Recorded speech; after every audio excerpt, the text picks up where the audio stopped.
कि दीन जो तुम तक पहुंचा है, इस चीज पर आज खास तवज्जो के साथ मैं अर्ज करना चाहता हूं। ये बड़ी मशक्कतों के साथ तुम तक पहुंचा हुआ है। ये नहीं कि फूलों की सेज पर सज कर तुम्हारे घर में आ गया। बहुत मशक्कतें उठाई गई हैं इसके पीछे। दीन तुम्हारे घरों तक जो पहुंचा है, ये अजानें जो सलामत हैं, ये जो नमाजों की रूहानियत और ये जो नूरानियत बाकी है, इस पर बुजुर्गों की कुर्बानियां हैं, बहुत सारी कुर्बानियां हैं। इस दीन के इस असल चेहरे को बाकी रखना आज हर जवान की जिम्मेदारी है। तुम क्या समझते हो यहाँ माइक पर बैठे हुए मौलाना साहब, इनकी जिम्मेदारी है इस्लाम की तबलीग करना? बल्कि हर मुसलमान पर यह जिम्मेदारी है, वो अपने अखलाक और किरदार से इस्लाम का रिप्रेजेंटेटिव है। तुम्हारी जिम्मेदारी है इसको सही सलामत बचा रखना अपने घरों में। दूसरे क्या क्या कर रहे हैं इसकी तरफ अभी छोड़ दो, कीड़े वैसे ही मर जाएंगे। मौसम पर कीड़े आते हैं, होता है ना। कोई एक मौसम आता है बारिश से पहले, बहुत कीड़े दिखते हैं, कोई इलाज ही नहीं होता। क्या किया जाए, क्या किया जाए? उनका इलाज इतना ही होता है, मौसम जाए तो खत्म ही होते हैं। वैसे ही इस्लाम के मुतालिक, कुरान के मुतालिक, नबी पाक सल्लल्लाहु अलैहि वसल्लम की ज़ात के मुतालिक हर्जा सराई करने वाले, दुश्मनी पैदा करने वाले हर जमाने में आते हैं, लेकिन उनका एक खास मौसम होता है। उसके बाद फिर इस्लाम उसी आबो ताप के साथ चमकता रहता है। इस्लाम वैसे ही चमकता रहेगा। ना इसको चंगेज हिला पाया, ना इसको हलाकू हिला पाया, ना इसको बड़े बड़े ताकतवर हिला पाए। 50 लाख लोगों का जिसने कत्ल किया, चंगेज वगैरह जो तारीख आप देखें, 50 लाख से ज्यादा लोगों का कत्ल जिन्होंने किया, यही सोच करके किया था ना इस धरती से पूरा मिटा दिया जाए, सफ़हस्ती से खत्म कर दिया जाए। हैरत की बात है, जिस फौज ने बगदाद पर हमला किया था वही फौज दायरे इस्लाम में दाखिल हुई थी। जिसको इकबाल ने कहा था, हरम को मिल गए पासबां सनम खाने से, हरम को मिल गए पासबां सनम खाने से। रब तबारक व तआला उन्हीं के दरमियान ईमान की हिदायत अता फरमा दी। ये होता रहेगा, ये इस्लाम का लहलहाता हुआ पौधा सलामत रहेगा। और लोग जिस तरह के आज हालात, जो इन्वायरमेंट क्रिएट किया गया है, इससे तुम्हारा इम्तिहान है, तुम घबरा करके अब तुम क्या चाहते हो? एक सवाल मैं करता हूं, इस्लाम में हो तो इस बात पर तुम्हें कभी गिल्टी फील होता है? कभी शर्म महसूस होती है? कभी शर्म महसूस होती है कि मैं मुसलमान हूं? नहीं शर्म आती है तो फिर टोपी क्यों छुपाते हो? अगर शर्म नहीं आती है तो फिर दाढ़ी क्यों निकाल फेंकते हो? क्यों? अगर तुम्हें इस्लाम पर कायम रहने में फख्र महसूस होता है तो खुल करके इस्लाम पर अमल करो, खुल करके। इस्लाम किसी जराइम पेशा लोगों का अड्डा नहीं है, पूरी दुनिया को अच्छे अखलाक सिखाने वाला एक मुकम्मल दीन है। पूरी दुनिया को अखलाक सिखाने वाला यह दीन है। तो मुझे शक क्यों है इस बात पर? बहुत सारे लोग अभी आए काएं करते हुए न्यूट्रल बनते हैं। मैं देख रहा हूं, जब कभी कोई सवाल आ जाए तो कुछ दानिश्वर बन करके बैठते हैं और फिर एक न्यूट्रल बातें, एक सेक्युलर बातें करते हुए वो ये महसूस कराने की कोशिश करते हैं कि हम ये नहीं समझते, इस्लाम में ये चीज़ नहीं है, वो चीज़ नहीं है, ये बुजुर्ग इस्लाम में नहीं, वो बुजुर्ग इस्लाम में नहीं। सिर्फ इसलिए वो कर रहे हैं कि दूसरों को कुछ खुश करें। उन बेवकूफ़ों को मैं बताना चाहता हूं जो कुर्सियों पर बैठकर डिबेट करते हैं और सेकुलर बनने की कोशिश करते हैं। याद रखो, तुम अपनी नाक काट करके भी नीचे रखोगे तो वो कभी राजी नहीं होने वाले, कभी राजी नहीं होंगे। 10 लाख साल भी तुम पुकार करके उनकी जूतियां चाटते रहो, राजी नहीं होंगे। राजी करना है तो अल्लाह और उसके रसूल को राजी करो। इन दिनों में जब आप ईद मना रहे होते हैं या रमजान की रातें गुजार रहे होते हैं या शबे मीलाद मना रहे होते हैं, तो पूरी दुनिया की नजरें तुम्हारी तरफ उठी हुई होती हैं। हर किसी को तुम्हें देखना होता है मुसलमान होता कौन है और मुसलमान कैसा रहता है। और तुम्हें इन हालात में इस्लाम को रिप्रेजेंट करने का सबसे बेहतरीन मौका है। आप रमजान में किस तरह से इस्लाम को पेश करते हो, ये आपकी जिम्मेदारी है। दुनिया आपको देख रही है सुबह से शाम तक, बल्कि बहुत सारी जगहों पर जो नेगेटिविटी फैली हुई है तुम्हारे हालात को लेकर, तुम्हारे अखलाक उन्हें पानी पानी कर सकते हैं, उनके तमाम जहन के फतूर को दूर कर सकते हैं। इसलिए कि मेरे अजीजों, इस्लाम एक जिंदा मजहब है। इस्लाम था, इस्लाम है और इस्लाम, इसमें किसी को शक नहीं है। कुरान पाक में भी रब ताला ने फरमाया, युरीदून लियुत्फिउ नूर अल्लाहि बिअफ़वाहिहिम, लोग अपने मुंह के फूंक से अल्लाह का चिराग बुझाना चाहते हैं।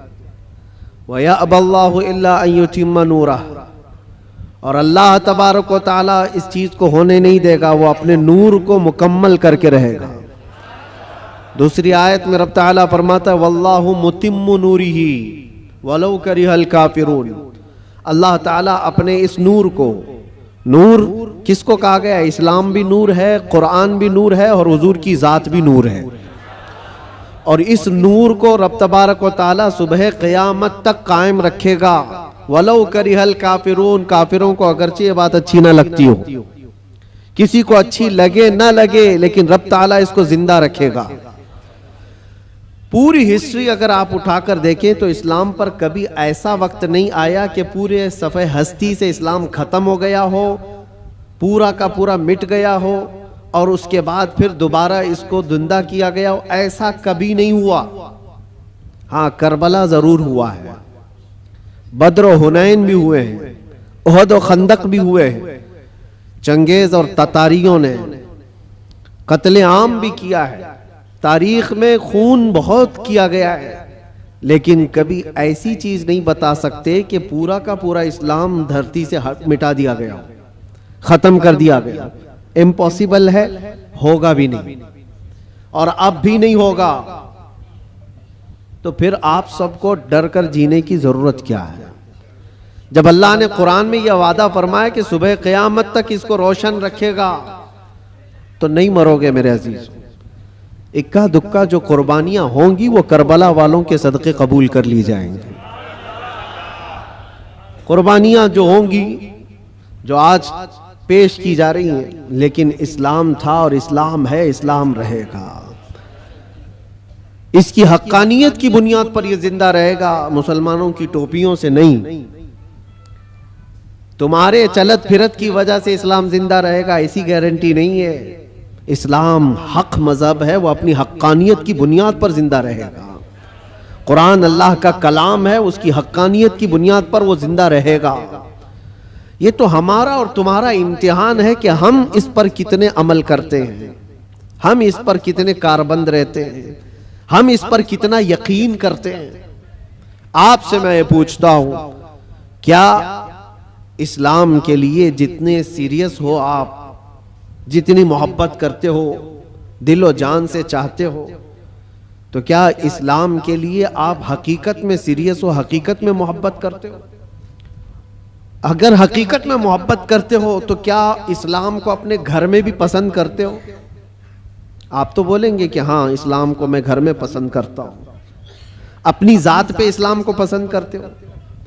सबसे बड़ी बात है, ये जिम्मेदारी की बात है कि जिस चीज से आप मोहब्बत करते हो वो चीज आपके घर में होना चाहिए। तो आप एक नजर जाकर देखें कि मेरे घर में इस्लाम नजर आता है या नहीं। मेरी औरत पर, मेरी बच्चियों पर, मेरी बहनों पर इस्लाम दिखता है कि नहीं दिखता? ये तुम्हारी जिम्मेदारी है। सड़कों पर इस्लाम जिंदाबाद के नारे लगाना और घरों से इस्लाम को दूर करना, ये नाइंसाफी है। या हम इस्लाम के साथ नाइंसाफी कर रहे हैं। अगर आपको इस्लाम पसंद है तो अपने घर में भी पसंद हो, अपने चेहरे पर भी पसंद हो, अपने लिबास में भी पसंद हो। लेकिन जो दुगली पॉलिसी आप उसको अमल कर रहे हो कि जुबान से इस्लाम के पसंद होने का नारा लगाते हो और जब अमल के मैदान में आए तो किसी और के अमल पर चल पड़ते हो। एक बात याद रखना ऐ नौजवानों, बहुत सारी आज ऐसी हरकतें मैं देखता हूं, ट्रेंड बनता जाता है, किसी सेलिब्रिटी को देखना और उसके फैन हो जाना, दुनियावी एतबार से, इस्लामी एतबार से नहीं। और नौजवानों ने नक्शे सब बदल डाले, कपड़े भी फाड़ कर पहनने लग गए, कानों में बालियां भी डाल ली, नथ आनी बाकी है और चूड़ियां पहनना भी बाकी है। लेकिन तकरीबन जो कोई पर्दे सीमी में तुम्हें दिखाएगा, यानी टेलीविजन पर कोई बहुत ज्यादा मुजरे करके दिखाएगा, वो तुम्हारा आइडियल बन जाता है, उसकी हरकतों पर अमल करने लग जाते हो। मैं फलां एक्टर का फैन हूं, कोई लड़की कहती है फलां एक्ट्रेस की फैन है, और सब कुछ वही चाहिए, कपड़े भी वही, किरदार भी वही, नाक नक्शा भी वही, सारी चीजें। एक बात याद रखना, जिसके अखलाक पर तुम अमल करके दुनिया में फैशनेबल कहलाना चाह रहे हो, वो तुम्हें कभी देखने नहीं आता, कभी नहीं देखने आता। तुम चाहे यहां से चीखते रहो, चिल्लाते रहो, मैं तुम्हारा फैन हूं, उसको पता भी चलता है नहीं पता क्या मालूम। खामखा किसी के पीछे भागे भागे फिर रहे हो, वो कभी नहीं देखता कि मेरी तरह कपड़ा पहन रहा है, मेरी तरह चेहरा बना रहा है, मेरी तरह बाल का स्टाइल रखता है, कभी नहीं देखता। लेकिन एक बात याद रखो, ताजदारे मदीना रसूल करीम सल्लल्लाहु अलैहि वसल्लम के अखलाक पर जो अमल करता है, कसम खुदा की दुनिया के किसी भी कोने में रहो, आमिना के लाल तुम्हें मुलाहिजा फरमा रहे, रसूल पाक सल्लल्लाहु ताला अलैहि वसल्लम तुम्हें देख रहे हैं। और ये बात इतनी प्यारी है, जिसको दिखाने के लिए तुम्हें करना चाहिए वो देख नहीं रहा दुनिया वाला, लेकिन रसूल मुख्तार सल्लल्लाहु ताला अलैहि वसल्लम की अगर एक सुन्नत पर कोई अमल करता है तो वो आका अपनी कब्र से देखकर मुस्कुराते हैं। तुम्हारे आमाल उनके पास हर जुमेरात पेश किए जाते हैं, हर जुमेरात को उम्मत के आमाल हुजूर के पास पेश किए जाते हैं। हुजूर पाक सल्लल्लाहु अलैहि वसल्लम फरमाते हैं, मैं अपने हर उम्मती को उसके बाप के नाम से पहचानता हूं, हर उम्मती को उसके बाप के नाम से पहचानता हूं। अब आप सोचो, कल जुमेरात है, हुजूर पाक सल्लल्लाहु अलैहि वसल्लम की बारगाह में फिर फरिश्ते हमारे हफ्ते भर के अमाल लेकर जा रहे होंगे, और सारी खबरें वहां पर पहुंचती हैं। अल्लाह के नबी सल्लल्लाहु ताला अलैहि वसल्लम फरमाते हैं, अगर अच्छे अमाल मेरे पास आए तो मैं खुश हो जाता हूं, अल्लाह का शुक्र बजा लाता हूं, और बुरे अमाल मुझ तक पहुंचाए जाते हैं तो गम होता है और मैं इस्तिग़फ़ार करता हूं। कितने जमाने तक हुजूर पाक सल्लल्लाहु अलैहि वसल्लम को गम पहुंचाते रहोगे, कब तक? इसीलिए मेरे अजीजों, आज के दौर में खास तौर पर ऐसे जो हालात आते हैं, ईद, बकरीद, मीलाद या जो भी ओकेशंस आते हैं, इसमें तुम्हारी जिम्मेदारियां बढ़ जाती हैं, तुम्हारे अखलाक और किरदार पर पूरी दुनिया नजर रखती है, हर एक देखना चाहती है। और हकीकत में देखा जाए तो तुम हुजूर पाक सल्लल्लाहु ताला अलैहि वसल्लम के तर्जुमान हो, तुम्हारे अखलाक देखकर लोग हुजूर को पढ़ने की कोशिश करें। नबी पाक सल्लल्लाहु ताला अलैहि वसल्लम तक पहुंचाने के लिए आप जरिया हो, आपके चलने फिरने के अंदाज, आपके लोगों से बात करने के अंदाज, ये सारी चीजें देख करके दुनिया हुजूर पाक सल्लल्लाहु अलैहि वसल्लम को पढ़ना चाहती है कि उनके गुलामों में 1400 साल के बाद ये जब अखलाक है तो उस नबी के अखलाक का हाल क्या हो। तो तुम्हारी जिम्मेदारी बढ़ जाती है जुबान को पाक करना, लोगों से मुलाकात के अंदाज को बदलना। अजीज़ान गिरामी वक़ार, नौजवानों पर आज बहुत सारी जिम्मेदारियां हैं। एक बात मैं आपको बताऊं, एक प्रोपेगेंडा जो फैलाया गया, मुसलमान सख्त होता है, मुसलमान खूनी होता है, कातिल होता है, आतंकी होता है, या फिर लूट मार चोरी, हर तरह की चीजें इसके ऊपर थोप दी गई। यूरोप की दुनिया में भी ये बहुत फैलाया गया है ताकि डर के मारे कोई इस्लाम को पढ़ना भी ना चाहे। तकरीबन आज से 13-14 साल पहले की बात मैं आपको बता रहा हूं, उससे भी ज्यादा पहले अफगानिस्तान में जब हालात बहुत खराब थे, वहां पर नेटो की सारी फौजें उतरी हुई थीं, एक बड़ी जंग चल रही थी। उस वक्त अमेरिका की रहने वाली एक न्यूज़ रिपोर्टर लेडी है, औरत है। वो हालात का मुआयना करने के लिए अफगान आई थी। वो कहती है कई दिनों तक मैं अलग अलग इलाकों में जाकर के रिपोर्टिंग करती थी और वापस शाम में अपनी जगह पर आ जाती, अपनी क़यामगाह पर आ जाती। एक बार ऐसा हुआ कि एक इलाके में मैं पहुंची और वहां से तन्हा आ रही थी, तो जो फौजी थे कुछ जो वहां तैनात थे, महीनों से वो जंग के मैदान में उतरे हुए फौजी, लेकिन उस इलाके के फौजी नहीं, नेटो के फौजी, जिसमें तकरीबन 45 कंट्रीज के फौजी थे, यूरोप के सबके। उन फौजियों में से 2 फौजियों ने इसको पकड़ लिया, इस औरत को, और इसके साथ कुछ गलत करने के इरादे से वो एक अंधेरी जगह पर उसको खींच रहे थे, ले जा रहे थे। शाम का वक्त था। इत्तेफाक ऐसा कि 2 नौजवान मस्जिद की तरफ जा रहे थे। मोमिनीन में से 2 नौजवान वहां से गुजर रहे थे। तो वो 2 नौजवानों ने अचानक जब ये हालत देखी कि एक खातून को जोर जबरदस्ती पकड़ करके कुछ लोग घसीट रहे हैं, तो उन्होंने आवाज लगाई और ताकतवर पठान लोग थे, हमला आवर हुए। तो फौजी चूंकि गलत नीयत से उसके साथ बदतमीजी कर रहे थे, छोड़ करके भाग गए जब तक उस औरत के कपड़े उपड़े फटे हुए थे, हालत बुरी थी। लेकिन ये 2 नौजवान मुसलमान थे, दाढ़ी टोपी वाले, उस खातून को वहां से आजाद कराया और अपने तरफ ले लिया, अपने पास ले लिया। ये खातून कहती है कि मुझे तो ज्यादा डर लग गया कि ये वहशी मुसलमानों के हाथ में आ गई, अब पता नहीं क्या करेंगे, सीधे ज़बह करते हैं लोग, क्योंकि बचपन से प्रोपेगेंडा दिमाग में था। अमेरिका की रहने वाली, उसके दिमाग में यही सारी चीजें भरी गई थी, मुसलमान सख्त होता है, कातिल होता है, आतंकी होता है, लुटेरा होता है, न जाने क्या क्या चीजें फैलाई गई हैं। वो डरी हुई थी औरत, क्या पता नहीं, वो तो फौजियों के हाथ में थी, वो अपनी जिस्मानी ख्वाहिश पूरी करके छोड़ देते, लेकिन ये लोग तो बहुत खतरनाक किस्म के लोग हैं, ये तो सीधे ज़बह कर देते हैं, खून बहा देते हैं।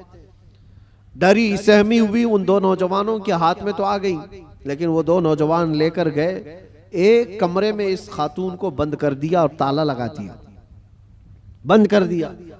ये डरी थी शायद मेरी मौत का कोई परवाना आने वाला है, या कुछ भी मेरे साथ किया जा सकता है, या हो सकता है मुझे किडनैप करके हमारे मुल्क से कुछ मेरे बदले में मांगने वाले हो। तरह तरह के ख्यालात आ रहे थे। वो न्यूज रिपोर्टर है, कहती रात हुई तो अचानक दरवाजा खुला, और पूरा दरवाजा नहीं खुला, बाहर ही से कोई बड़ी थाल जिसमें खाना पानी सब कुछ था, अंदर उन्होंने ढकेल दिया और कपड़ों का एक जोड़ा भी अंदर पहुंचा दिया, और फिर दरवाजा बंद कर लिया।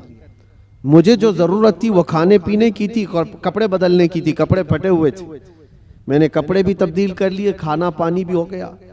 दूसरे दिन भी बराबर वक्त पर दरवाजा थोड़ा सा खुलता और खाना आ जाता, फिर बंद हो जाता, जो जरूरत की चीज थी। लेकिन कोई जवान अंदर नहीं आ रहा है, कोई जवान अंदर नहीं आता, दरवाजा बाहर से बंद होता है। शाम हो गई, 2 दिन वहां पर उसने गुजारे। उसके बाद वो कहती है कि उसके सिफारत खाने के लोग, उसके एम्बेसी के जिम्मेदार लोग आए उन नौजवानों के साथ। जब दरवाजा खोला और उनकी जुबान में, उसी औरत की जुबान में बात किया और कहा कि हम तुम्हारे सिफारत खाने से आए हैं, इन नौजवानों ने आकर हमें ये इत्तिला दी कि फला मुल्क की इस तरह की एक खातून मजलूम थी, हमने उसको पनाह दिया है, उसकी हिफाजत की है, आप आए, अपनी औरत को ले जाएं और उसके मुल्क तक सही सलामत पहुंचाएं। सिफारत खाने के जिम्मेदार लोग आए, उस खातून को सारा वाकया बताया कि इन नौजवानों ने तेरे लिए गायबाना तौर पर क्या मेहनत की। उसका दिमाग पूरा अलग तरीके से चलने लगा कि मैंने बचपन से सुना है ये मुसलमान वहशी होते हैं, आतंकी होते हैं, कातिल होते हैं, लुटेरे होते हैं, ये तो कदम भी नहीं रखते मेरे कमरे में। मैं भी औरत हूँ, खूबसूरत हूँ, जिस्म मेरे पास है, लेकिन कभी इन्होंने देखा भी नहीं मुझको। 3 दिन उनके पास गुजारी और उसके बाद जब सिफारत खाने के लोग जिम्मेदार आए और उसको आज़ाद करवाया, वहां से ले जा करके वो उसके वतन तक पहुंचाया। वहां जाने के बाद उस खातून ने जो रिपोर्ट तैयार की, पूरी अपने सफर की रुदात लिखी, सारा सफर लिखा और इस हादसे को भी लिखा, और फिर ऐलान किया जो मुझे पढ़ते हैं, जो मुझे सुनते हैं, वो गवाह हो जाएं कि मैं इस्लाम को कबूल करती हूं। इससे बेहतर मेरी इज्जत की हिफाजत मुझे कहीं और नजर नहीं आती। इसलिए कि औरतों की असल हिफाजत और उनकी इज्जतों की देखभाल अल्लाह करीम ने जो फरमाया और उसके नबी रसूल करीम सल्लल्लाहु अलैहि वसल्लम ने जो फरमाया, वो आज भी ईमान वालों के अंदर मौजूद है। नौजवानों, तुम्हारे अखलाक लोगों के लिए रसूल पाक का तर्जुमानी का काम करते हैं, उनके एम्बेसडर हो आप। और खास तौर पर रमजान में आप देखना, कई मोहल्लों में जहां तुम्हारी शब्बाशी हो रही होती है, रात की रौनकें, और इस शहर में खास तौर पर जो चकाचौंध रोशनी है, इसको देखने के लिए बहुत सारे लोग आते हैं, बल्कि दूसरे ही ज्यादा आते हैं। हो सकता है खाने पीने आते हो, मौज मस्ती भी मकसद हो सकती है, लेकिन मेरे अजीजों, इन दिनों में तुम्हारे अखलाक व किरदार बहुत अहमियत के हामिल होते हैं। इस वक्त तुम हुजूर पाक सल्लल्लाहु अलैहि वसल्लम के रिप्रेजेंटेटिव हो। रमजान को इस तरह से गुजार करके दिखाओ कि आज भी हमारे अंदर स्पिरिचुअलिटी, रूहानियत कैसी है। हम खाने पीने के लिए पूरी रात गुजारने वाले लोग ही नहीं हैं। खाना पीना तो जिंदगी का एक छोटा सा हिस्सा है। हम आए हैं यहां अपने रब को राजी करने के लिए। इस्लाम का ये अजीम मैसेज और इस्लाम का ये अजीम पैगाम पहुंचाने का जरिया है। कितने ऐसे लोग हैं जो हमसे राब्ता करते हैं। मेरे अजीजों, सच बताऊं, जो हमारे दीन में नहीं है वो प्यासे हैं बहुत सारे लोग, मर्द हजरात भी, औरतें भी, लड़के भी और लड़कियां भी। दूर दराज से वो किसी न किसी तरह से कांटेक्ट करने की कोशिश करते हैं कि हमारी रूह बहुत प्यासी है, हमारी रूह बहुत प्यासी है। और हम अपनी रूह की सैराबी ढूंढते ढूंढते उम्र बिता चुके हैं, लेकिन हमने आपके बयान सुने या फिर इस्लाम की ये सारी चीजें देखी हैं तो रूह को सुकून सा नजर आता है, सुकून सा नजर आता है। उन लोगों को जो आत्मा की शांति कहीं नहीं मिलती, मेरा चैलेंज है वो रब्बे जुल जलाल के सजदे में उन्हें सारा सुकून मिल जाएगा। इसलिए कि बनाया हुआ पालनहार हकीकी का ये जिस्म है, अल्लाह का बनाया हुआ ये जिस्म है। और उसी ने कुरान में ये फरमाया, अला बिज़िक्रिल्लाहि तत्मइन्नुल कुलूब, आगाह हो जाओ, अल्लाह के जिक्र में ही तुम्हारे दिलों का सुकून है, अल्लाह के जिक्र में तुम्हारे दिलों का इत्मीनान है। और ये इत्मीनान करने के लिए तो रमजान है। आप देखना, यहां से उसी आदमी का भागने का मन करता है मस्जिद से जिसका दिल काला हो चुका होता है, जिसका दिल पत्थर से सख्त हो गया हो। वो गिन रहा होता है, घड़ी की सुइयां देख रहा होता है कि कब उठूं यहां से भागूं। लेकिन जिसका दिल अल्लाह से लग गया है, वो तो जोहर के बाद असर का इंतजार कर रहा होता है। क्योंकि हदीस पाक में हुजूर सल्लल्लाहु अलैहि वसल्लम ने ये फरमाया है कि 7 लोग ऐसे हैं जिनको कयामत के दिन भी अल्लाह अपने अर्श का साया अता फरमाएगा। वो 7 लोगों में से एक ऐसा आदमी है, रजुलुन तअल्लक़ क़ल्बुहु बिल मसाजिद, ऐसा आदमी जिसका दिल हमेशा मस्जिद में लटका हुआ रहता है। दिलों का सुकून रब्बे जुल जलाल के हुजूर है, और ये पूरी दुनिया को बताने की भी जरूरत है। आज नफ्सा नफ्सी का दौर है, मादियत परस्ती है।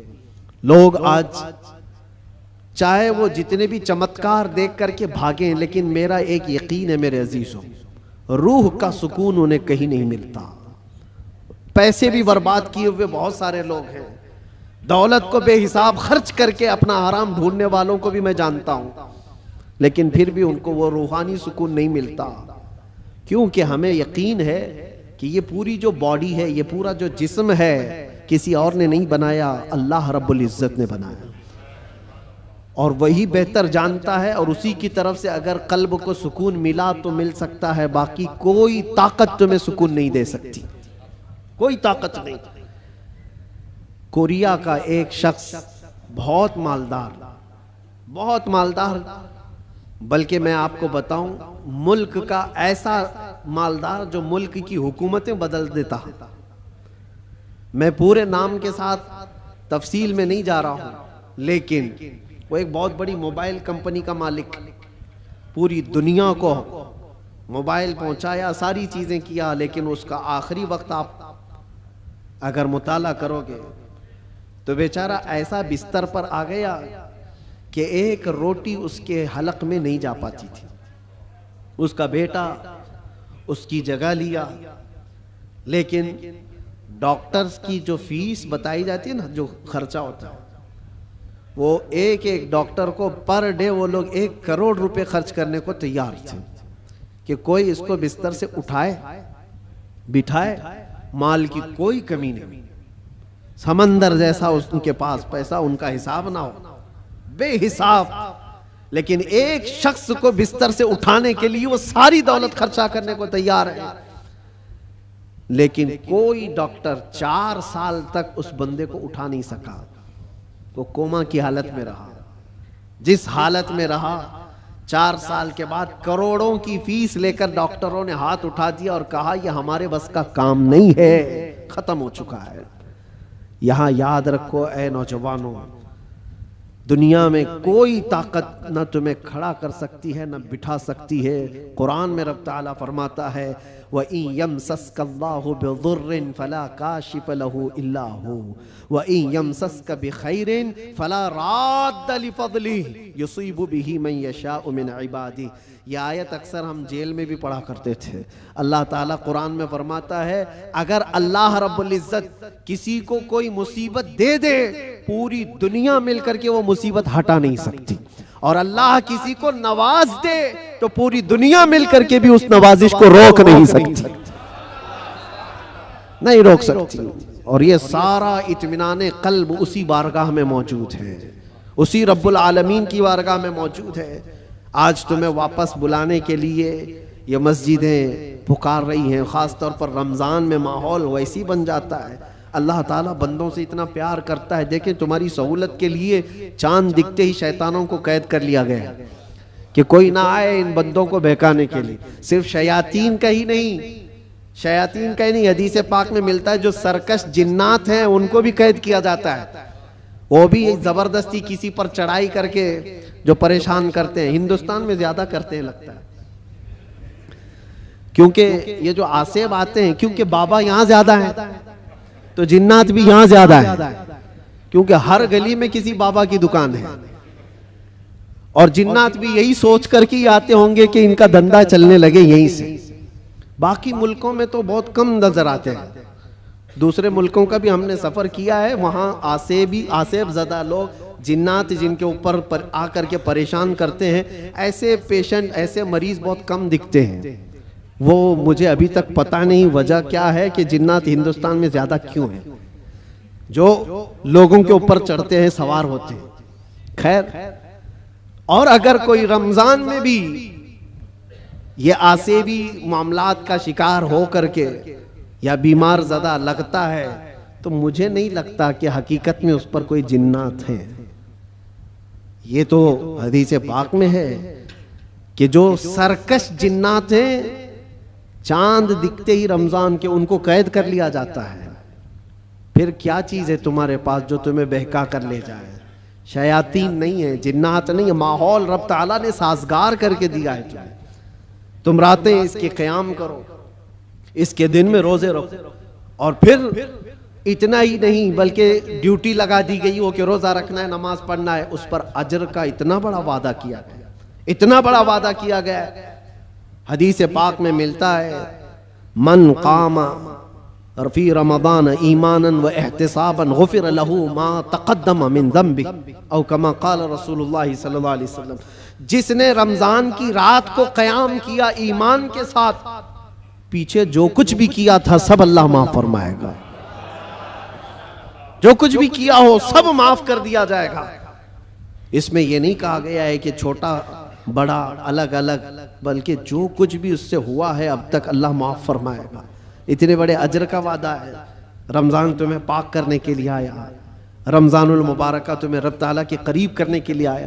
रोजे भी फर्ज किया रब ताला ने तो ये फरमाया लअल्लकुम तत्तकून, तुम पर रोजे इसलिए फर्ज किए गए कि तुम्हें तकवा आ जाए, तुम परहेजगार बन जाओ। तो रब तबारक व तआला का ये हुक्म है। हम तो माइल ब करम है, कोई साइल ही नहीं। रोज इसकी रातों पर रब ताला निदा फरमाता है, कोई मुझसे बख्शिश तलब करे मैं उसे माफ करूं।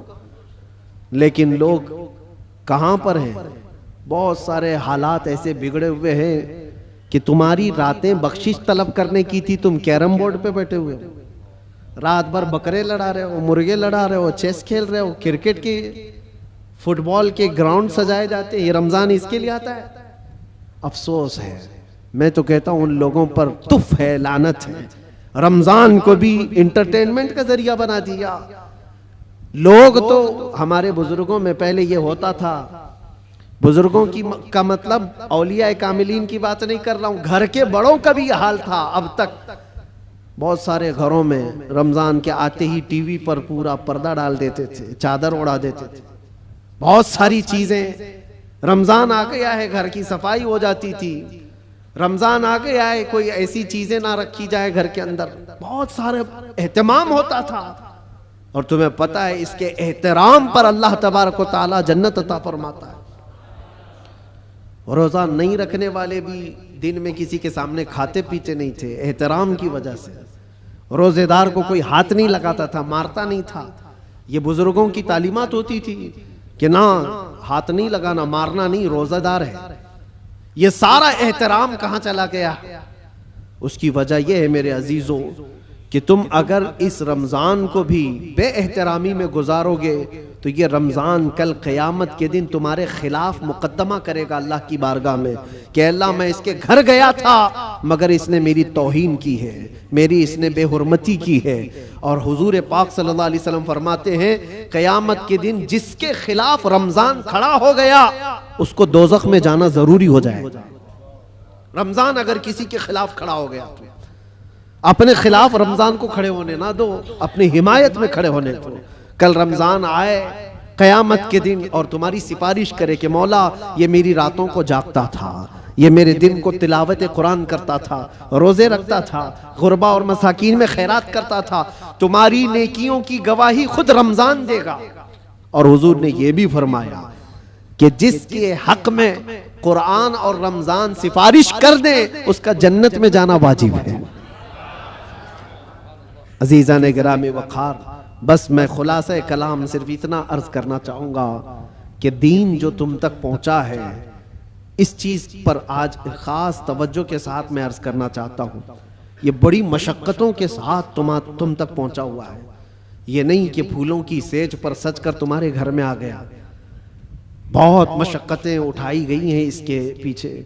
दीन तुम्हारे घरों तक जो पहुँचा है, ये अज़ानें जो सलामत हैं, ये जो नमाजों की रूहानियत और ये जो नूरानियत बाकी है, इस पर बुजुर्गों की कुर्बानियाँ हैं, बहुत सारी कुर्बानियाँ हैं।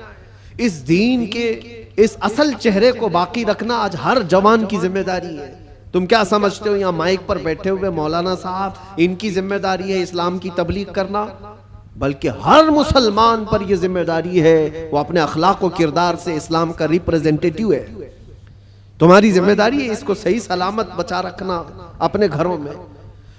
दूसरे क्या क्या कर रहे हैं इसकी तरफ अभी छोड़ दो, कीड़े वैसे ही मर जाएंगे। मौसम पर कीड़े आते हैं, होता है ना। कोई एक मौसम आता है बारिश से पहले, बहुत कीड़े दिखते हैं, कोई इलाज ही नहीं होता। क्या किया जाए, क्या किया जाए? उनका इलाज इतना ही होता है मौसम जाए तो खत्म ही होते हैं। वैसे ही इस्लाम के मुतालिक, कुरान के मुतालिक, नबी पाक सल्लल्लाहु अलैहि वसल्लम की ज़ात के मुतालिक हर्जा सराई करने वाले, दुश्मनी पैदा करने वाले हर ज़माने में आते हैं, लेकिन उनका एक ख़ास मौसम होता है। उसके बाद फिर इस्लाम उसी आबो ताप के साथ चमकता रहता है। इस्लाम वैसे ही चमकता रहेगा। न इसको चंगेज हिला पाया, न इसको हलाकू हिला पाया, न इसको बड़े बड़े ताकतवर हिला पाए। 50 लाख लोगों का जिसने कत्ल किया, चंगेज वगैरह जो तारीख आप देखें, 50 लाख से ज्यादा लोगों का कत्ल जिन्होंने किया, यही सोच करके किया था ना इस धरती से पूरा मिटा दिया जाए, सफ़हस्ती से खत्म कर दिया जाए। हैरत की बात है, जिस फौज ने बगदाद पर हमला किया था वही फौज दायरे इस्लाम में दाखिल हुई थी, जिसको इकबाल ने कहा था हरम को मिल गए पासबां सनम खाने से, हरम को मिल गए पासबां सनम खाने से। रब तबारक व तआला उन्हीं के दरमियान ईमान की हिदायत अता फरमा दी। ये होता रहेगा, ये इस्लाम का लहलहाता हुआ पौधा सलामत रहेगा। और लोग जिस तरह के आज हालात, जो इन्वायरमेंट क्रिएट किया गया है, इससे तुम्हारा इम्तिहान है, तुम घबरा करके अब तुम क्या चाहते हो। एक सवाल मैं करता हूं, इस्लाम में हो तो इस बात पर तुम्हें कभी गिल्टी फील होता है, कभी शर्म महसूस होती है, कभी शर्म महसूस होती है कि मैं मुसलमान हूं?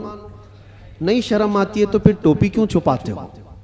अगर शर्म नहीं आती है तो फिर दाढ़ी क्यों निकाल फेंकते हो? क्यों? अगर तुम्हें इस्लाम पर कायम रहने में फख्र महसूस होता है तो खुल करके इस्लाम पर अमल करो, खुल करके। इस्लाम किसी जराइम पेशा लोगों का अड्डा नहीं है, पूरी दुनिया को अच्छे अखलाक सिखाने वाला एक मुकम्मल दीन है, पूरी दुनिया को अखलाक सिखाने वाला यह दीन है। तो मुझे शक क्यों है इस बात पर? बहुत सारे लोग अभी आए काएं करते हुए न्यूट्रल बनते हैं। मैं देख रहा हूं, जब कभी कोई सवाल आ जाए तो कुछ दानिश्वर बन करके बैठते हैं और फिर एक न्यूट्रल बातें, एक सेक्युलर बातें करते हुए वो ये महसूस कराने की कोशिश करते हैं कि हम ये नहीं समझते, इस्लाम में ये चीज़ नहीं है, वो चीज़ नहीं है, ये बुजुर्ग इस्लाम में नहीं, वो बुजुर्ग इस्लाम में नहीं। सिर्फ इसलिए वो कर रहे हैं कि दूसरों को कुछ खुश करें। उन बेवकूफ़ों को मैं बताना चाहता हूं जो कुर्सियों पर बैठकर डिबेट करते हैं और सेकुलर बनने की कोशिश करते हैं। याद रखो, तुम अपनी नाक काट करके भी नीचे रखोगे तो वो कभी राजी नहीं होने वाले, कभी राजी नहीं होंगे। 10 लाख साल भी तुम पुकार करके उनकी जूतियां चाटते रहो, राजी नहीं होंगे। राजी करना है तो अल्लाह और उसके रसूल को राजी करो।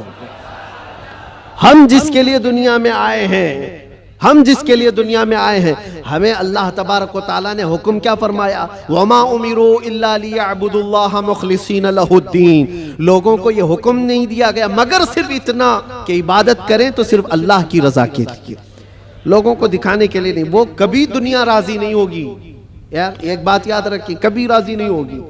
तुम चाहे जिस तरह के भी बन जाओ, दुनिया तुमसे राजी नहीं होगी। हम बचपन में एक चीज पढ़ते थे, एक शोहर और बीवी गधा लेकर जा रहे थे।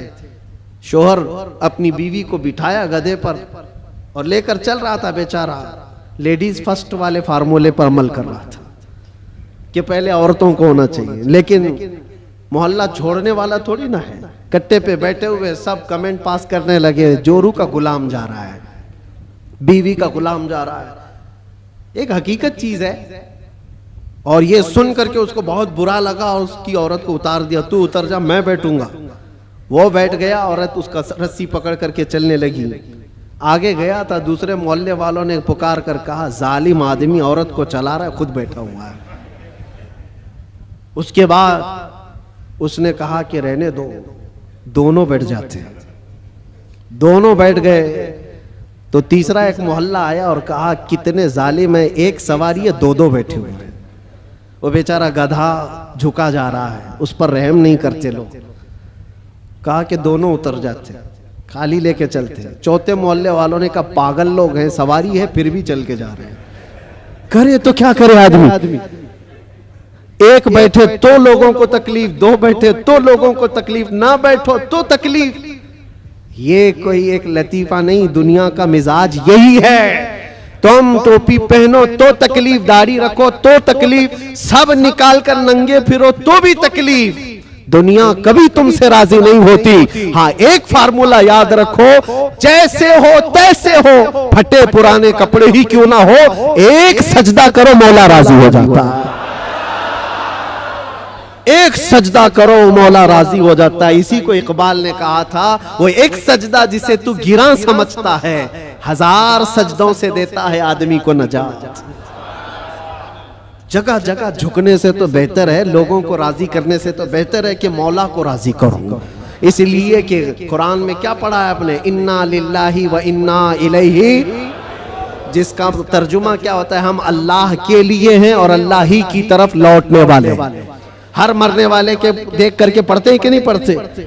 इसका मतलब क्या है, हम अल्लाह ही के लिए हैं और अल्लाह ही की तरफ लौटने वाले। कुरान में कितनी जगह अल्लाह ने फरमाया व इलैहि तुरजऊन व इलैहि नुशूर, तुम उसी की तरफ फेरे जाओगे, उसी की तरफ जमा किए जाओगे। जब तुम्हारा अकीदा ये है कि जाना एक ही जगह है, तो ऐरे गहरे नत्थु खेरे को मनाने की क्या जरूरत? जिसकी बारगाह में सारा फैसला होना है उसी को राजी करते हैं, और वो राजी बहुत जल्दी होता है।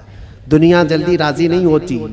इनके साथ क्या क्या नहीं करते हैं। हमने देखा है बेचारे 40-40 साल पार्टी में थे, उसके बाद फिर निकाल कर उनको फेंक दिया गया और उनको पता नहीं कौन सी मंडली में बिठा दिया गया। ये दुनिया है, तुम्हारी खिदमतों को नहीं देखती।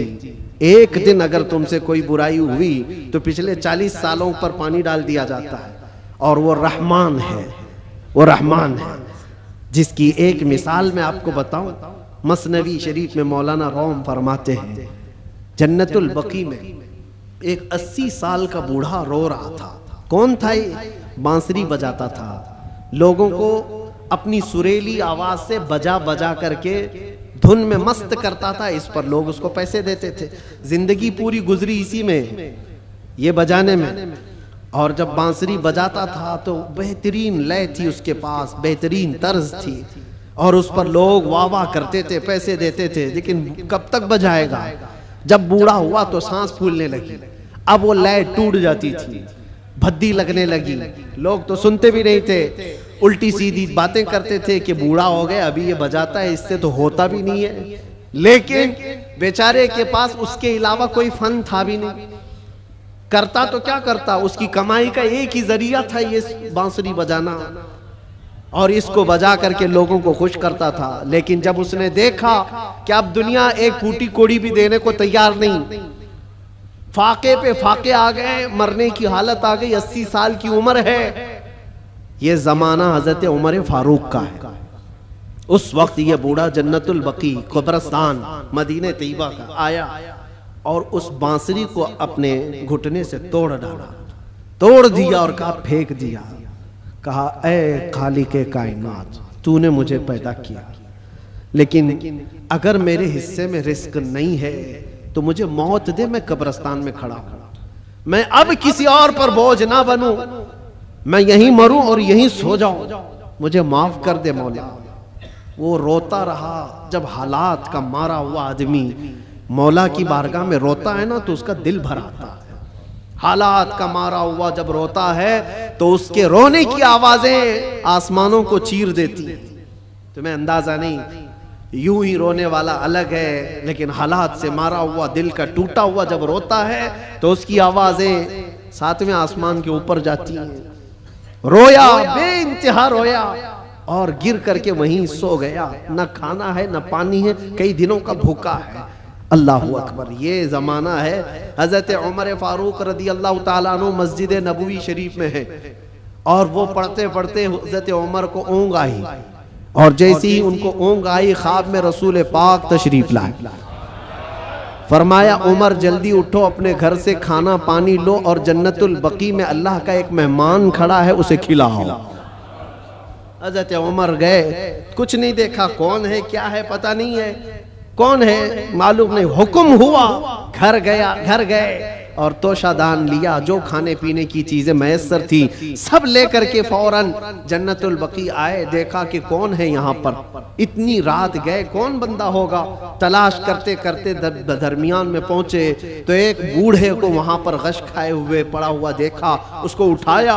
जैसे ही उठाया वो कांपने लगा। वक्त का बारौब खलीफा सामने खड़ा है, वो कैसर और किसरा जिससे कांपते हैं वो उमर फारूक खड़े हैं। बूढ़ा सोचने लगा कहीं कोड़े ना पड़ जाए, मेरी सजा का कोई वक्त तो नहीं आ गया है। उमर इब्ने खत्ताब सामने खड़े हैं, कपकपी तारी थी। पूछा अमीरुल मोमिनीन क्या बात है? कहा मुझे तो नहीं पता क्या बात है, लेकिन मुझे खाना देकर भेजा गया तुझे खिलाने के लिए। तुझे खिलाने के लिए उठ, कई दिन से तू भूखा है, कई दिन से तू प्यासा है। वो रोने लगा और उसके बाद तोशादान लिया और फिर पूछा किसने भेजा आपको खाना देकर, कौन कहा है? कहा कौन कह सकता है, हम गरीबों का आका, हम बेसहारों का सहारा, वो यतीमों का मावा व मलजा, हाँ जिसको हर उम्मती के दर्द का एहसास है, वो ख्वाब में तशरीफ लाए। अल्लाह के हुक्म से हुजूर पाक ने मुझे फरमाया है कि जा अपने घर से खाना ले जा, और अल्लाह का एक मेहमान कब्रिस्तान में खड़ा है, उसे खिला आ। इतनी बात सुननी थी, वो चीख मार करके गिरा और कहने लगा 80 साल तक मैं नाफरमानी करता रहा, 80 साल तक बांसुरी बजाता रहा, दूर भागता रहा, आज एक दिन क्या उस रहमान को मैंने पुकारा, वो 80 साल की सारी चीजों को छोड़ दिया और मेरे पेट भरने के लिए वक्त के खलीफा को भेज दिया। उस रहमान का, उस अरहमुर राहिमीन का ये मजहर है मेरे अजीजों। आप क्या समझते हैं दुनिया को मनाते रह जाओ? नहीं मानती, ये झूठी है, मक्कार है, अय्यार है, दगाबाज है। शहद दिखाए जहर पिलाए, कातिल डाइन शोहर कुश, इस मुर्दार पे क्या ललचाए, दुनिया देखी भाली है। सुना जंगल रात अंधेरी छाई बदली काली है, सोने वालों जागते रहियो, चोरों की रखवाली है। आंख से काजल साफ चुरा ले, या वो चोर बला के हैं, तेरी गठरी ताकी है और तूने नींद निकाली है। वो तो निहायत सस्ता सौदा बेच रहे हैं जन्नत का, हम मुफलिस क्या मोल चुकाएं, अपना हाथ ही खाली है। अजीज़ाने गिरामी वक़ार, मैं सिर्फ इतनी बात कहना चाहता हूँ कि तुम्हारे पास जो दीन का खजाना है, जो इस्लाम पहुंचा है, और ख़ास तौर पर सुन्नियों को मैं बार बार ये कहता हूँ कि तुम्हारे पास दुनिया की इतनी बड़ी दौलत है, इतनी बड़ी दौलत है जिसको आप कंपेयर नहीं कर सकते किसी और चीज़ से। उस दौलत का नाम है इश्क़ रसूल पाक। सुन्नियों के सीनों में ये मौजूद है। वो अपने नबी पाक सल्लल्लाहु अलैहि वसल्लम का नाम आता है तो अंगूठे चूम करके आंखों से लगा लेते हैं बगैर किसी को बताए। नबी के नाम पर आज पूरी दुनिया भी, आपको पता है, नामों से रिसालत का कोई मसला आए और इस पर कोई आवाज उठे और कोई बेकाबू हो सकता है तो दुनिया को मालूम है वो सुन्नियों की जमात ही बेकाबू होती है। क्यों? इनको पता है, पूरी दुनिया जानती है कि अपने नबी पाक सल्लल्लाहु अलैहि वसल्लम के लिए जो जज्बा रखते हैं दिल के अंदर, वो ऐसा जज्बा है, जान है वो। हमारा जज्बा क्या है? जान है वो, और जान है तो, हाँ जान है हमारे लिए। और फिर हमारा मानना तो ये है, वो जो न थे तो, और वो जो ना हो तो, हमारी जिंदगी में हुजूर ना हो तो कुछ नहीं। हमारी पूरी हयात, हमारी पूरी लाइफ, ये जो खजाना तुम्हारे पास है ये बहुत कीमती है, बहुत कीमती है। इसी को आला हजरत ने कहा है, आंख से काजल साफ चुरा लेंगे। आंख से काजल चुराया जाता है क्या? ये जो लगा हुआ शीशी का काजल है, नहीं, ये इस्तिआरा है। शेर में कहा गया, मोमिनो तुम्हारे पास जो आंख का काजल है वो इश्क रसूल है, तुम्हारी आंखों का वो नूर है। और बहुत सारे भेड़िए घूम रहे हैं उसी काजल को चुराने के लिए। तुम्हारे दिलों से वो निकाल लें, तुम्हारी आंखों से वो निकाल लें। और बेचारे कितने तो बहक गए, चोरी हो गए और चोरों के हाथ में गिर गए और दिलों के अंदर से हुब्बे मुस्तफा निकलती चली गई। तो उन चोरों के हाथ न लग जाओ, तुम अपने इश्क रसूल की हिफाजत करो। इस पे कोई कंप्रोमाइज, हुजूर पाक की इज्जत, हुजूर पाक की मोहब्बत जो तुम्हारे पास एक बहुत बड़ा खजाना है, इस पर कोई कंप्रोमाइज करोगे? नहीं करो। ये सहाबा का मसलक है, सहाबा का मजहब है। मक्का मुकर्रमा में एक सहाबी को सूली पर लटका करके कुफ्फार और मुशरिकीन ये कह रहे थे, उनके नाखूनों को पकड़ से खींच रहे थे, उनकी नाक काट रहे थे, कान काट रहे थे, होंठ काट रहे थे और आंखों में गरम सलाइयां फेर रहे थे। और फिर कह रहे थे कि देखो तुम्हारी जगह मोहम्मद होते तो कितना अच्छा होता। तुम आराम कर रहे होते, उनके नाम पर तुम कटे जा रहे हो, मरे जा रहे हो। सब कट चुका था, तब जोश में वो सहाबी बोलने लगे, खबरदार, मेरे जिस्म के अभी 1000 टुकड़े हो जाएं मैं बर्दाश्त करूंगा, उस नबी पाक के तलवे में कांटा भी चुभे ये मुझे गवारा। ये दौलत जिसकी हिफाजत ये सहाबा का मसलक है, ये सहाबा का मजहब है, जिसके तुम अमीन हो, जिसके तुम अमानतदार हो। आज पूरी दुनिया वो चीज खींचना चाहती है। हालात जो कुछ भी हो, जब भी हुजूर पाक की मोहब्बत की बात आए, सारी चीजें एक तरफ, मेरे नबी की जात एक तरफ। और फिर मैं उसी पर आकर गुफ्तगू खत्म करता हूं। मेरे अजीजों, मनाना है तो अल्लाह और उसके रसूल को मनाओ। दुनिया कभी तुमसे न मानेगी, ये कभी नहीं मानी थी। और जिन्होंने इनकी गुलामी की है वो आज देख रहे हैं उनकी हालत क्या है। वो ऐसी हालत हो गई, धोबी का कुत्ता, न घर का न घाट का, इधर के भी नहीं रहे उधर के भी नहीं रहे। जिन्होंने गुलामी की है, इस तरह से अपनी जिंदगी ना गुजारो। कुछ तो उनको राजी करने के लिए गए थे बेचारे, नाम भी बदल लिए, कपड़े भी बदल लिए, सब कुछ करके देख लिया, लेकिन वो बड़े खूंखार लोग हैं।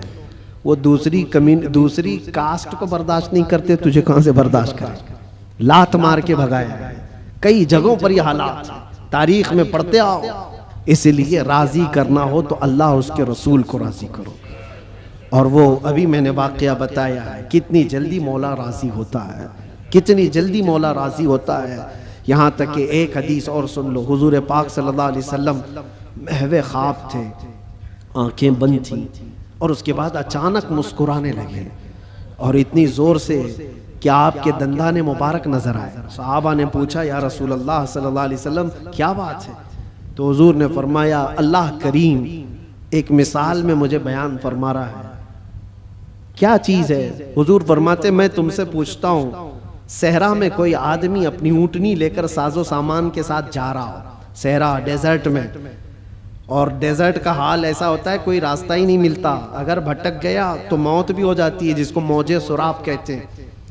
हर तरफ चमकता हुआ पानी दिखता है, और जहाँ जाता है वो रेत होती है, बालू होती है, और इसी भटकने के आलम में उसकी मौत भी हो जाती है। बहुत सारे सहरा की मौत अरब वाले जानते हैं। हुजूर पाक सल्लल्लाहु अलैहि वसल्लम साहबा से पूछते हैं, अगर कोई बंदा सहरा का सफर कर रहा है, साथ में खाना पानी और ऊँटनी साथ में सफर के सवारी है, लेकिन बीच रास्ते में एक जगह पहुंचा जहां उसे नींद आई और सो गया, उसकी ऊँटनी भी गायब और उसका साजो सामान भी खत्म।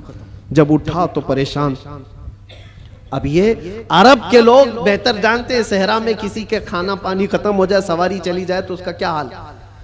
वो बंदा जब नींद से उठा तो हर जगह ढूंढा, उसकी ऊँटनी कहीं नहीं मिली, उसका खाना पानी कहीं नहीं मिला, हर जगह से ढूंढ ढूंढ कर थक गया, मौत के करीब था, मौत के करीब था। फिर अचानक उसको नींद लगी। एक दिन गुजरा कि 2 दिन, जो भी है, मौत के करीब था, नींद आ गई। थोड़ी देर के बाद आंख खुली तो उसकी ऊँटनी भी सामने है, खाना भी सामने है। अब सुनो, ये मिसाल है। हुजूर पाक सल्लल्लाहु अलैहि वसल्लम फरमाते हैं साहबा से, ऐ मेरे साहबा बताओ, उस सहरा में चलने वाले मुसाफिर को कितनी खुशी होगी अपना खोया हुआ ऊँट मिल जाए, अपना खोया हुआ खाना मिल जाए, उसकी जान में जान आए, कितनी खुशी होगी। साहबा कहते हैं, या रसूल अल्लाह, उसकी जिंदगी की सबसे बड़ी खुशी है वो कि मौत के मुंह में जा चुका था, लेकिन वापस उसका खोया हुआ ऊंट भी मिला, खाना भी मिला। उसकी खुशी को तो कोई नहीं पहुंच सकता। हुजूर पाक सल्लल्लाहु अलैहि वसल्लम फरमाते हैं, बिला तशबीह व बिला तमसील, ये मिसाल के लिए हुजूर ने फरमाया, ऐ मेरे सहाबा, जब एक बंदा भटक जाता है, गुनाहों में लग जाता है, और फिर जिस दिन वो तौबा करके वापस आता है, उस मुसाफिर को जितनी खुशी नहीं हुई, मौला को उससे ज्यादा खुशी होती है। मेरा भटका हुआ बंदा मेरे पास वापस आ गया है, मेरा भटका हुआ बंदा मेरे पास वापस आ गया। रब तबारक व तआला खुशी का इजहार फरमाता है। इसलिए ऐ नौजवानों, रब तबारक व तआला की रहमत तो तुम्हें थामने के लिए हमा वक्त है, हमा वक्त तैयार है, लेकिन आप इससे दौड़े दौड़े भाग करके इन रातों को अगर कैरम में, मुर्गे लड़ाने में, बकरे लड़ाने में और दुनिया भर के एंटरटेन में गुजारते हो, तो ये कितनी बड़ी बदनसीबी है। उस रब तबारक व तआला के हुजूर हाजिर होकर के अपनी बख्शिश तलब करो। बस इसी के साथ मैं खात्मा करता हूं अपनी गुफ्तगू का। और एक बात, इस्लाम और दीन जो तुम्हारे घरों में, इसकी हिफाजत तुम्हारे कंधों पर है। हर घर में जिम्मेदारी है, अपने बच्चों को यह सिखा करके जाओ, दीन हमारे घर में जो आया है वो इंटरनेट से नहीं आया है, ये बुजुर्गाने दीन का फैज और करम है जो हम तक ये दीन पहुंचा है। उनके तौर तरीकों को जिंदा रखो।